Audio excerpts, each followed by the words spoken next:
Бонжур, салют. Меня зовут Виктор. Я прибыл в Канаду в марте этого года и уже здесь 4 месяца нахожусь. Живу я в городке Сорель-Трейси. Это примерно в часе езды от Монреаля. Ну, этот город я выбрал, во-первых, из-за профессии. Я всю жизнь работал на производстве, связанной с металлургией, а здесь много предприятий, которые с этим связаны.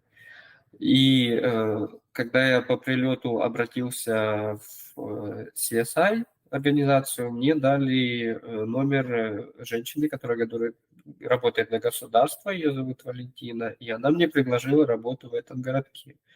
Затем я поехал с ней на интервью, и мне сделали небольшую экскурсию города, рассказали все о нем, и меня это, в принципе, устроило вполне. Здесь есть все необходимое, торговые центры, там развлекательные тоже, спортивные разные клубы, занятия, бассейны. Я это очень люблю, поэтому мне это очень подошло.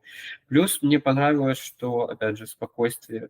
В этом городе все идет умеренно, люди живут своей жизнью, никто никуда не торопится.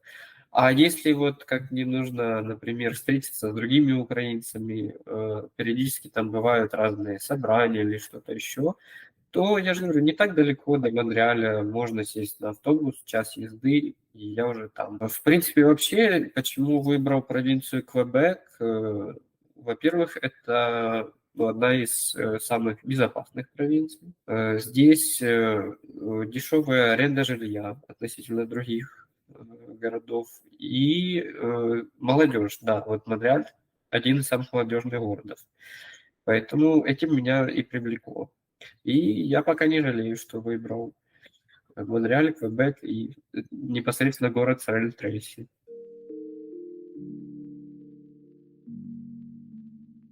По прилету мне, ну, во-первых, нас поселили в отель, за это очень большая благодарность правительству Канады за их помощь финансовую, она очень сильно помогла. И затем самое большое, что меня тут впечатлило вообще, я еще нигде не встречал, это дружелюбие. Когда просто ты заходишь куда-то в тот же магазин, ну, где угодно, люди сразу спрашивают, как у тебя дела? Для меня это было необычно. Но мне кажется, это был благодаря этому так быстро решилась проблема с работой. Я буквально за неделю нашел работу. Опять же, обратился к Валентине, и она помогла мне найти место. Я работаю сейчас сварщиком на предприятии здесь. И каких-то таких трудностей не было. Для меня это тоже был очень приятный сюрприз, так сказать. Я готовился к худшему, получилось лучше.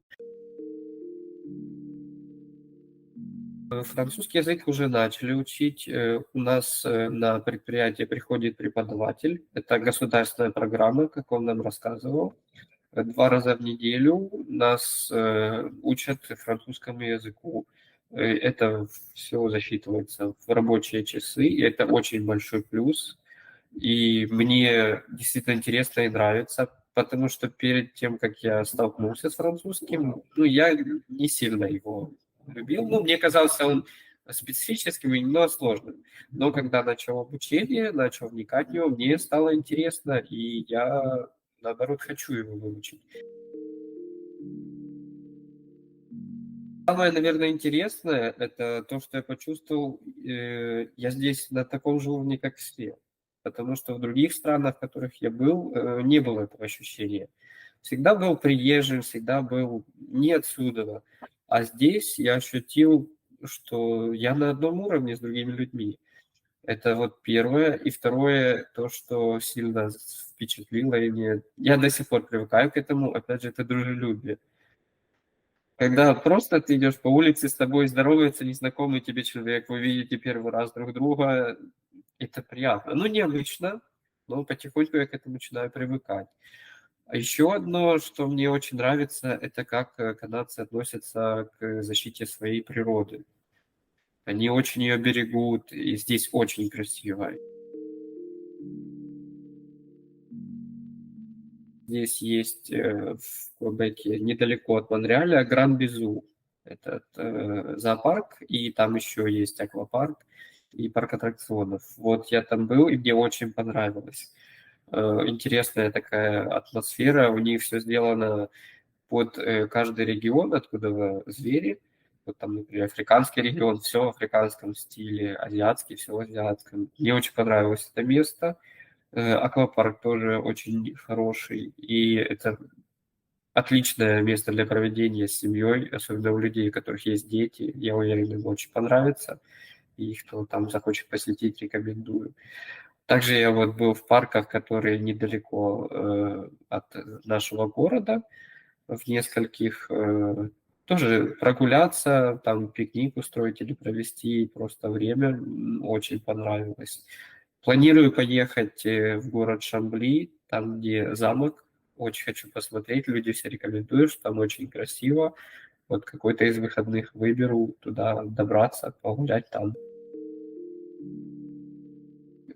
Я не знаю, как будет в будущем, но я планирую пока что оставаться здесь. Я хочу, ну, работать тут, осваиваться, и как я смогу помочь, как государство помогло мне, люди, которые все мне помогли, я хочу им как-то это возместить, насколько я это смогу.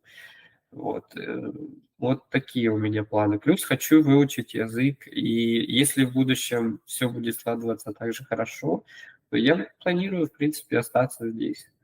Мне нравится. Вот. Ну, главное, что у меня постоянно в голове, это я хочу, чтобы в моей стране закончилась война. Я очень хочу к родным, близким, потому что они пока не имеют возможности уехать. И вот это самая большая сейчас проблема и расстройство для меня.